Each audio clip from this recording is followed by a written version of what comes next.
இடைவெளியின் பின்பு மீண்டும் முரண்முடிவு நிகழ்ச்சியோடு உங்களையும் இணைத்துக் கொள்கின்றோம் என்பவர்களை இங்கே மிக முக்கியமான விடயம் நாங்கள் பார்த்தோம். எல்லோரும் அந்த காட்சிகளை பார்த்திருப்பீர்கள்.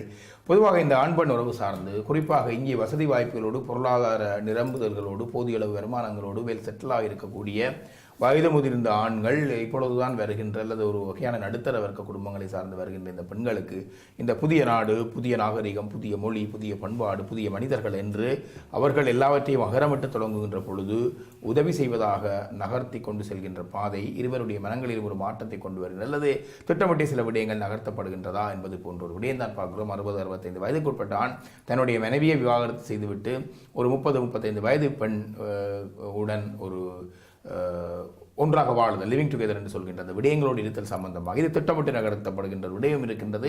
தற்செயலாக மனங்கள் ரீதியாக மாற்றங்கள் காணுகின்ற ஒரு விடயங்களும் இருக்கின்றது. நடைபெற்ற இந்த சம்பவத்திலே அவருக்கு திருமணம் செய்து வைத்ததிலிருந்து, விவாகரத்து எடுத்துக் கொடுத்ததிலிருந்து, தன்னுடைய மனைவியை விவாகரத்து எடுத்ததிலிருந்து மீண்டும் இவருடன் ஒரு ஒன்றாக கூடி வாழ்தல் வரைக்குமான இந்த ஒரு ஒரு ஒரு ஒரு பெரிய கிருகிருத்து கொண்டிருக்கின்ற விடயத்தை பற்றி தான் அவர்கள் பேசியிருந்தார். அதனுடைய அவர் அழகாக சொல்லியிருந்தார். மனைவி இருந்தாலும் கிருகு இருக்கிறது, மனைவி இல்லாமல் தனியே வீட்டில் இருக்கின்ற பொழுது கிருகு இருக்கிறது. என்பதுதான் அந்த பெண்ணை நான் கிருகிடுவென்று ஒன்றாக வாழ்வதற்கான முயற்சிகளை செய்தேன் என்ற கருத்து கூறியிருக்கின்றார். சமூகத்தில் இது போன்ற பல பிறழ்வுகள் இருக்கின்றன. அந்த பிறழ்வுகளின் மேல் நாங்கள் கேள்வி எழுப்புகின்ற பொழுதுதான் இந்த பிரச்சனைகளினுடைய ஒரு ஒரு ஒரு ஒரு வகையான விழிப்புணர்வினை நாங்கள் கொண்டு வரலாம். ஒரு நேர அழைப்பில் இருக்கிறார். வணக்கம்.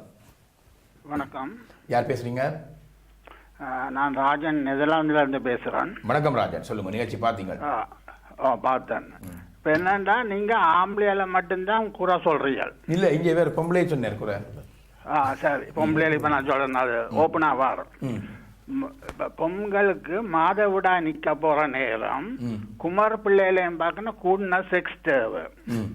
அப்ப அந்த நேரங்கள்ல இளம் பொடியல், துடிப்பான பொடியலை தம்பி என்று வச்சிருக்கிறார்கள். அதை பற்றி நீங்களே அலட்சி பண்றது இல்லை. ஏன் ஆண்களை மட்டும் குறை சொல்றீங்க?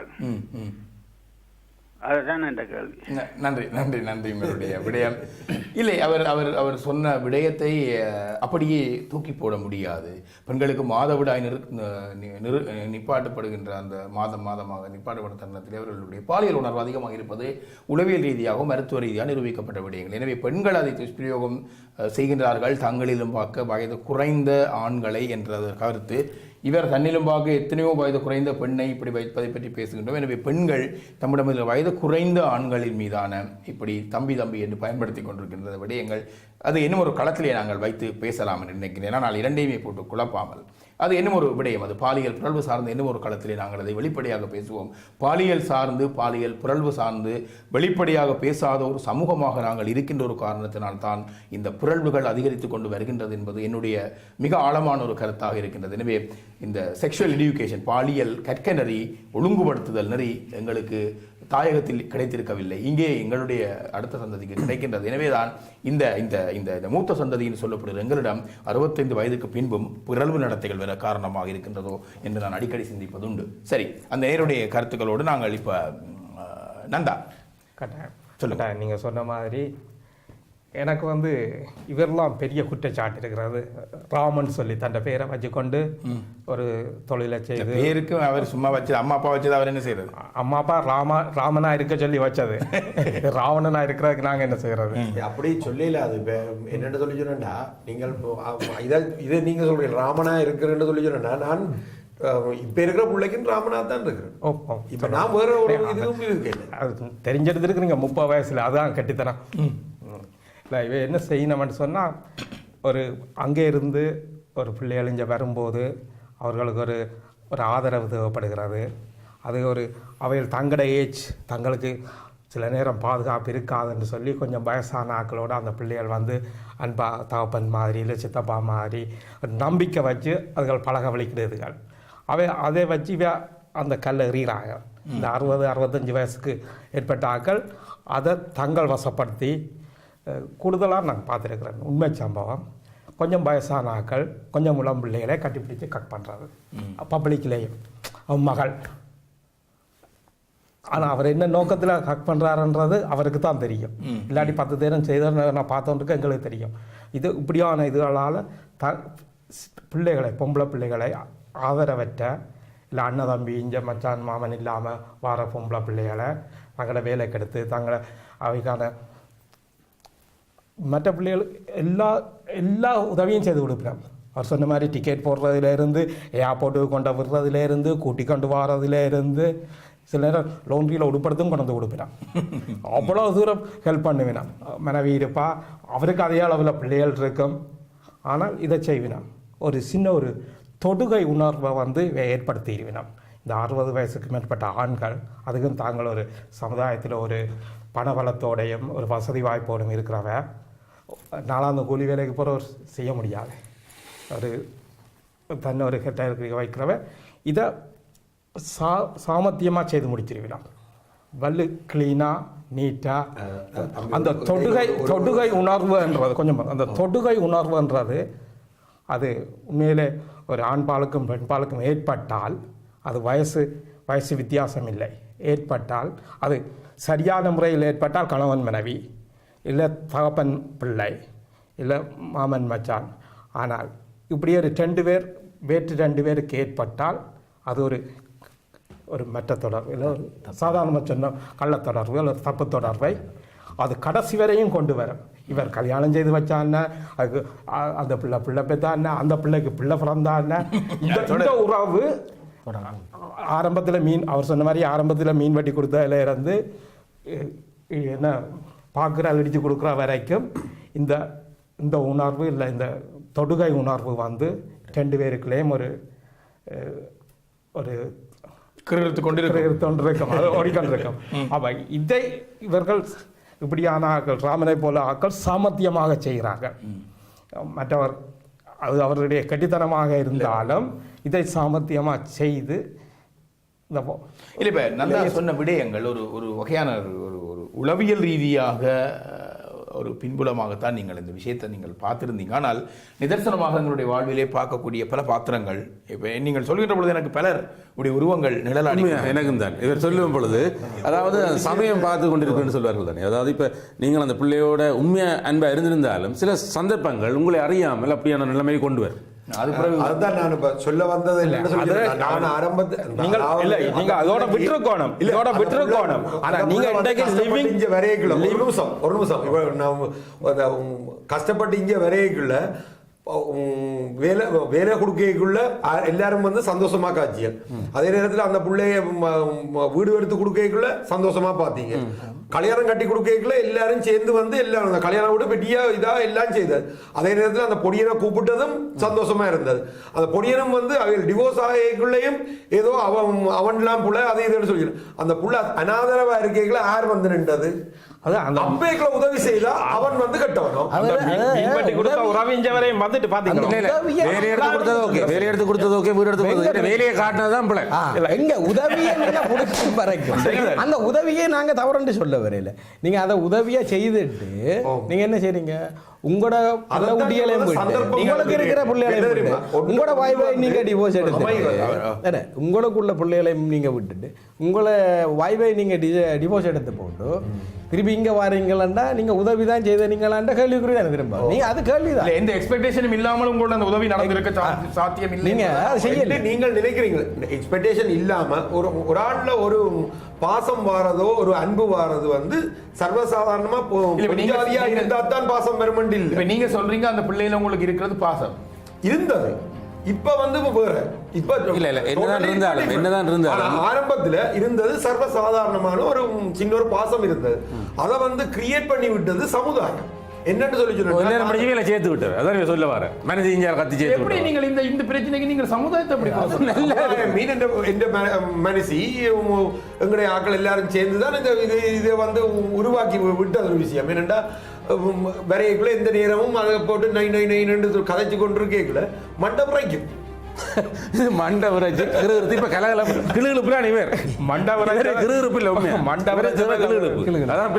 ஒரு நேர் அழைப்பில் இருக்கின்றார். என்னுடைய அழைப்பை நாங்கள் கொண்டு பேசலாம். அழைப்பில் நின்றார், அவர் அழைப்பில் இல்லாமல் போய்விட்டு. சரி சொல்லுங்க. இல்லை என்னடா இது எல்லாத்துலேயும் பார்த்தீங்கன்னா இவர் செய்த பிழைக்கோ இப்போ இருக்கிற நிலைமை காரணத்துக்கு அதை சொல்ல வந்த இவர் என்ன தொடங்குறாருன்னா நான் வேலை கொடுத்தேன், காசு கொடுத்தேன், வீடு கொடுத்தேன். ஸோ இவருக்கே மென்டலி இவருக்கே தெரியும் தான் இதெல்லாம் ஏன் செய்தனான்றதான் விளம்பரம். ஒரு விஷயம் உங்களோட ராமன் என்னென்றால் இப்போ நீங்கள் சொன்னீங்க நான் வேலை கொடுக்கக்குள்ளேயோ நான் கல்யாணம் கட்டி கொடுக்கக்குள்ளேயோ அவருக்கு உதவி செய்யக்குள்ளேயோ இப்போ புருஷனை இங்கே விஷயம் செய்யக்குள்ளேயே இந்த சமூகம் ஒன்றுமே கேட்கல நல்லா சொன்னது. ஆனால் எப்பொழுதுமே தீமை நடக்கின்ற பொழுது அல்லது ஒரு அநீதி நடக்கின்ற பொழுதுதான் சமுதாயம். அதே நேரத்தில் அந்த பிள்ளைக்கு இப்போ டிவோர்ஸ் பண்ணிட்டு அந்த பிள்ளை தனியே இருக்கேக்குள்ள இந்த சமுதாயமோ இல்லாட்டி இவர் வந்து ஒரு நேர் அழைப்பில் இருக்கின்றார். வணக்கம். வணக்கம். நான் இந்த கதையை உட்பட்டு ஒரு நாள் ஒரு 10 வருடங்களுக்கு முதல் இலங்கையிலிருந்து விமானத்தில் லண்டனுக்கு வந்து கொண்டிருந்தேன். ஒரு தாயும் ஒரு மகளும் வந்து கொண்டிருந்தார்கள். அப்ப நான் சும்மா கதைச்சா போல இவ கல்யாணத்துக்கு போறான்டா அப்ப இங்க இருக்கிறான்னு சொன்னப்ப அவருக்கு இப்ப கல்யாணம் பேசி அவர் போய் செட்டில் பண்ற போறது 55 வயது என்று கூறினான். இப்ப என்ன 55 வயது இந்த பிள்ளைக்கு ஒரு 25 வயது இருக்குமேண்டு தம்பி அது இல்ல விஷயம். தாய்க்காரி சொல்றா இவன் இன்னொரு 2-3 வருஷம் இருந்த உடனே விசாவை எடுத்த உடனே அவன் பாய் ஃப்ரெண்டை கூப்பிட்டுருவா இலங்கையில இருந்து. பிறகு அவருக்கு ஒரு 5 தங்கச்சி இருக்குன்னா அவையில உளுத்து போடுவா. இது என்ன ஒரு 2-3 வருஷம் இருக்கலாம் தானே. இது உண்மையாக நடந்த கதை. இப்படி எத்தனை பேர் பிளான் பண்ணி கொண்டு வரையினம். சில பேர் அம்பிட்டு போயினவங்க, சில பேர் மெத்த பக்கம் நடக்குது. இதுக்கு என்ன உருவியல்? கண்டா களவு இல்லை அடிப்பாக. நன்றியோ அவர் சொன்ன விடயம் சரியானது. இப்போ அதான் நான் ஏற்கனவே ஒரு விடயத்தை சொன்னேன். நீங்கள் எப்பொழுதாவது உணர்ந்தீங்களா அந்த பெண் உங்களோட பொருளாதார ரீதியாக உங்களை பயன்படுத்திக் கொள்வதற்காகத்தான் இப்படி நடந்தார்? இதுவரைக்கும் எனக்கு அப்படி ஒன்றும் தெரியல. நீங்க சொல்லியிருந்தீங்க. அப்ப இதுவரைக்கும் தெரியல. இன்றைக்கு வரைக்கும் என்னட்ட அதை எழுதித்தா இதை எழுதித்தா அதை வேண்டித்தா இந்த இதை வேண்டித்தான்னு சொல்லி என்னட்ட கேட்டது. நான் கொடுத்தது எல்லாம் வேண்டிட்டு இருக்குது அந்த பிள்ளை. கேட்க வேண்டிய விஷயத்தை விட கூடுதலா கொடுத்துட்டீங்களோ? இல்ல இப்பதானே ஒரு வருஷம் இன்னும் கொஞ்சம் நாள் இருக்கு தானே பிள்ளைங்க. லிவிங் டுகெதரில் இருக்கையில் 2 வருஷம் இருந்தால் 3 வருஷம் இருந்தால் அதுக்கு பிறகு வர்ற நீங்கள் இல்லைன்னா அவருக்கு தான் அவங்களுக்கு தரணும்னு கேட்க வேண்டியது அங்கே இல்லை. அதோட இப்போ டிவிலே தெரியும் கதை. அப்புறம் கொண்டா போகிறேன் இல்லை. இப்போ இல்லை இப்போ இங்கே இப்போ நான் என்ன இதில் வந்து இதை நாங்கள் சரியென்று கதைக்க முடியாது. இது உண்மையிலேயே எங்களுடைய சமுதாயத்துக்கு இது தவறு. இப்படி ஒன்று நடக்கிறத நாங்கள் ஏற்றுக்கொள்ள முடியாது. எங்கே பிரச்சனை இருக்குதுன்னு சொன்னால் காசு இருக்குது. இப்போ காசு இருக்கிறவன் எதுவும் செய்யலாம். அந்த ஒரு மனப்பான்மையில் இவர் அங்கே நடந்திருக்கிறார். அங்கால அந்த கேள் வந்து இவர்கிட்ட இருக்கிற காசை பின்னால் தான் எடுக்கலாம். இல்லை இப்போ ஒரு முக்கியமான விடயம் நான் நினைக்கிறேன் இந்த உறவுகளும் புரிந்து கொள்ள வேண்டும். இப்போ இங்கே நாங்கள் இன்று இலக்கு வைப்பது இந்த ஆண்களை காட்டமாக விமர்சிப்பது அல்ல. நாங்கள் இந்த முரணு முடிவு நிகழ்ச்சியை தொடர்ச்சியாக பார்த்து கொண்டு வருபவர்களுக்கு தெரியும் 2 பக்கமான ஒரு தளங்களை நாங்கள் பேசுவதற்காகத்தான் இந்த அமர்வு வைக்கப்படுகிறது. எனவே பெண்கள் மீது நீங்கள் பழியை போடுவதில்லை, ஆண்கள் மீது தான் பழியை போடுகின்றீர்கள் என்றால் பெண்கள் செய்தால் நாங்களும் செய்யலாம் என்கின்ற ஒரு முடிவுக்கு நாங்கள் வருவதாக அர்த்தப்படுகிறோம். இங்கே யார் செய்யலாம் இவர் செய்தால் நான் செய்யலாம் என்பது அல்ல. இது நாங்கள் ஏற்கனவே இவர்களை பற்றி பேசுகின்ற பொழுது கூட நான் கேட்டிருந்தேன். அந்த பெண்ணுக்கு அப்படியான ஒரு ஒரு ஒரு ஒரு தேவை ஒரு அணுகுமுறை இருந்ததா, பணத்தை பயன்படுத்திக் கொள்கின்ற அணுகுமுறை இருந்ததா? எனக்கு பலரை நான் சந்தித்திருக்கிறேன். எனவே இங்கே ஒரு விடயம் கற்பு என்னும் கால் வரும் கால் அங்கே ஆணையும் பெண்ணையும் பொதுவில் வைப்போம் என்றது பழைய விளக்கு. கற்பு என்பதை பற்றியதான நீண்ட பல கேள்விகள் என்னிடம் இருக்கின்றது. அவை இருக்கின்றதா என்பது போன்று அது பற்றியான அதுக்கான வரவிலக்கணங்களை பற்றி நிறைய கேள்வி இருக்கின்றது. இங்கே இந்த விடயங்கள் களவொழுக்கம் என்பது போன்ற இந்த விடயங்கள் வருகின்ற பொழுது அதை ஆணையும் பெண்ணையும் பொதுவில் வைக்க வேண்டும் என வைத்துத்தான் பேசுகின்றோம். எனவே இது வெறுமனே 60-65 வயது அல்லது 50 வயதை தாண்டிய ஆண்கள் மீது சுமத்தப்படுகின்ற குற்றச்சாட்டாக தயவு செய்து யாரும் புரிந்து கொள்ளக்கூடாது. இதை ஒரு பொதுவில் வைத்துக்கொண்டு ஒரு பொது சமூக ஒழுங்கை குலைக்கின்ற அல்லது சமூக வரன்முறையை குலைக்கின்ற அல்லது சமூகத்தினுடைய போக்கை நலிவடைய செய்கின்ற அல்லது சமூகத்துக்கு ஒரு தவறான ரோல் மாடலாக இருக்கக்கூடிய அம்சங்களை களைதல் போன்ற பிரச்சனையாகத்தான் இதை நாங்கள் பார்க்க வேண்டும். இதை ஆண் பெண் என்று நாங்கள் பிரித்து பார்ப்போமாக இருந்தால் மிகுந்த சர்ச்சையோடு முடிவு காணப்பட முடியாத ஒரு தேடலுக்கு நாங்கள் நகர வேண்டிய ஒரு சாத்தியப்பாடினை அது கொண்டு வந்துவிடும் என்கின்ற ஒரு கருத்தோடு தொடர்ந்து பேசுவோம். அழைப்பிலே நேயர்கள் இருக்கிறார்களா என்று தெரியவில்லை. ஒரு நேர் அழைப்பில் இருக்கின்றார். வணக்கம். ஹலோ வணக்கம். வணக்கம், யார் பேசுறீங்க? மங்க கதைக்குங்க. வணக்கம் மங்க, சொல்லுங்க. கேட்டுக்கொண்டிருக்கிறேன். அது ஒரு போல பல மாதிரி இந்த நாட்டுல நடக்குது. நான் வந்து 6 வருஷத்துக்கு முதல் அல்பர்டன்ல இருக்க இந்த ஈலிங் அம்மங்க வெளில அந்த அம்மா தொண்டு செய்யறவ அவனால இருந்து இங்க வந்தது. அந்த அம்மா மகள் வந்து இளம் வயசு ஊர்ல இருக்க புருஷன் விட்டுருக்குது. தேப்பன்னா பொன்ச பண்ணி இந்த ஏஜென்சி மூலமா எடுத்தார். எடுத்து கொஞ்சம் ஒரு 3-4 வருஷம் போனா அப்பாக்காரன் இங்க ஒரு இந்தியன் பொம்பளையோட தொடர். அத தெரிஞ்ச உடனே மகள் விட்டுட்டு புரிஞ்சுட்டா. தாப்பனை விட்டு புரிஞ்சு ரூம்ல இருந்தோண்டு தண்ட பிள்ளைகள் ஏற்கனவே 3 பிள்ளை அவண்ட புருஷனும் விட்டுட்டு ஊர்ல விட்டுட்டு பிள்ளைய தாயோட விட்டுட்டு தான் இங்கால வந்தவா. அப்ப இருந்து தாய வேலை செய்து கம்பெனில வேலை செஞ்சு பிள்ளைகள்ல பொன்சரு கொடுக்க தாயின் பொன்சர் ஃபெயிலியர் ஆயிட்டு பிள்ளைகள பொன்சர் கச்ச உடனே பிள்ளைகள் இங்கால வந்துட்டு ஒரு பிள்ளை மட்டும் வேற இல்லை. அது சின்ன பிள்ளைகள் இருந்தபடியா கொடுக்கல. இப்ப அந்த பிள்ளையோட ஒரு ஆம்பளை தான் அவ கூதாவி வேலை செய்த இடத்த. அப்ப அப்படியோ செய்தோன்னு கேட்க அப்புறம் 2ஆம் ட்ரிப் தாய்க்கும் கொடுத்து தாய்க்கும் கிடைச்சிட்டு. அப்ப தாயும் பிள்ளையும் இங்க வந்து ஒரு வீட்டுல இருந்தா அந்த ஃப்ரெண்டுக்கும் அவாக்கும் தொடர்பு வந்துட்டு. அப்ப 3 பிள்ளையும் இருக்கு அவரை கல்யாணம் செய்ய. அப்ப தாய் பேசினா 2 வாழ்க்கையும் பாலாயிட்டுது. நீயும் இந்த 3 பிள்ளைகளையும் விட்டுட்டு நீயும் இப்படி இருந்தா இந்த அவருக்கு ஒரு பிள்ளை பிறகு பாதிக்க போகுது வாழ்க்கையெல்லாம்.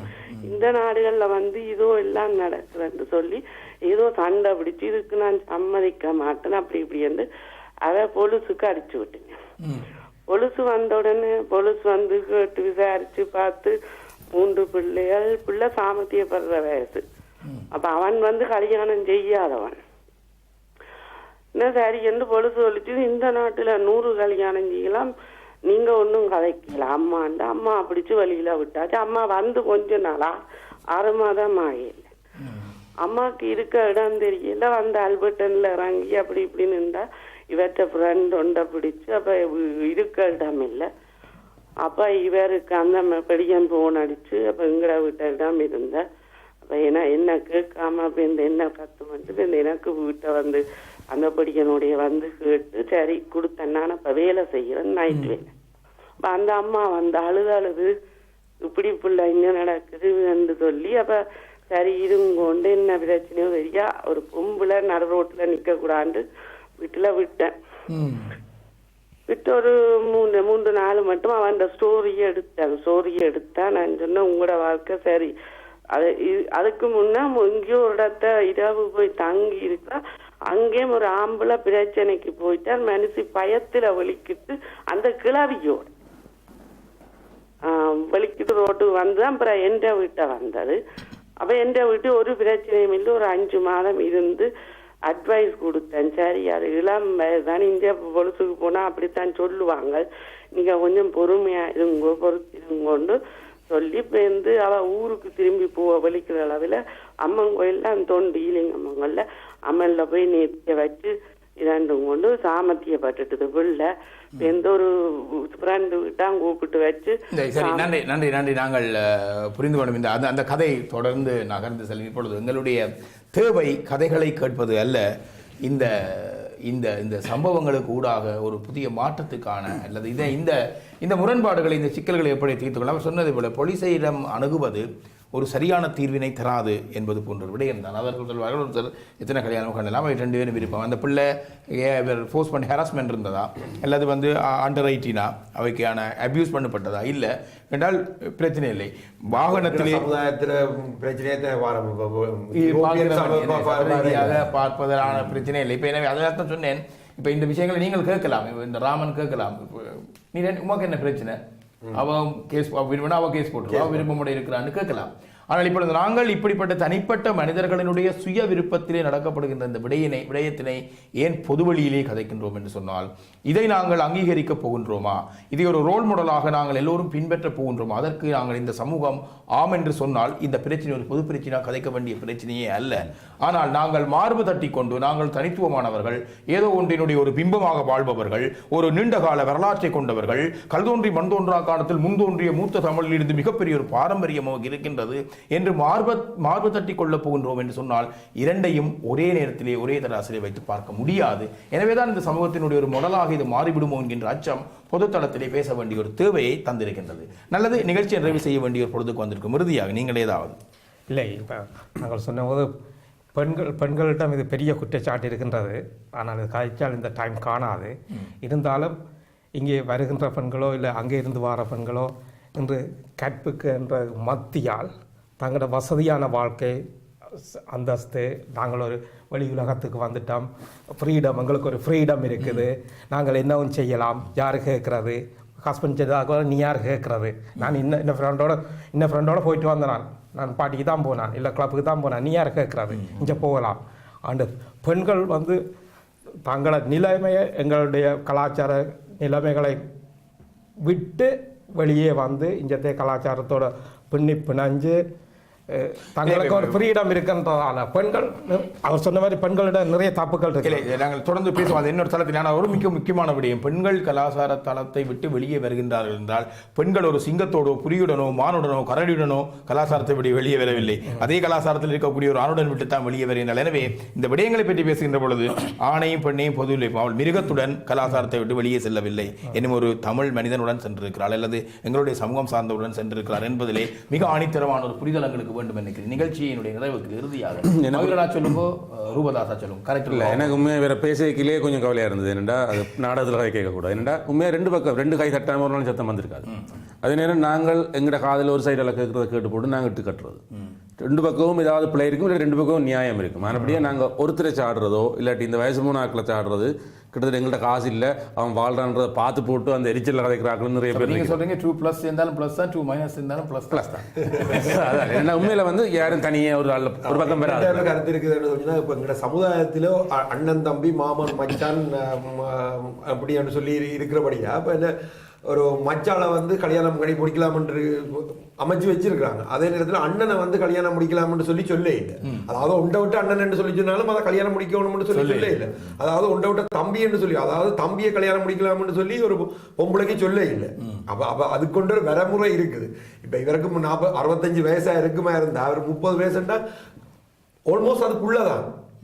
ஆனா அப்ப அதை வந்து அவர் தான் உணர்ந்திருக்க வேணுமே தவிர அந்த வாழ்க்கை நான் ஒரு இடத்துக்கு பொது இடத்துக்கு கூட்டிட்டு போவீங்களா, எப்படி கூட்டிட்டு போவார், என்ன சொல்லி கூட்டிட்டு போவார், அதை நாங்கள் பார்க்க வேண்டும், மாற்ற வேண்டும். சரி, நீங்கள் சொல்வதை போல அவர் தான் அதை யோசித்திருக்க வேண்டும் என்று. உள்ளம் வலுவுள்ளதுதான் எல்லோருக்கும், ஆனால் ஊனுடலோ வலுவற்றிருக்கின்றது என்ற ஒரு கூற்றை தான் இந்த இடத்திலே நாங்கள் பார்க்க வேண்டும். நல்லது, நிகழ்ச்சியை நிறைவு செய்து கொள்கின்றோம் நேயர்களே.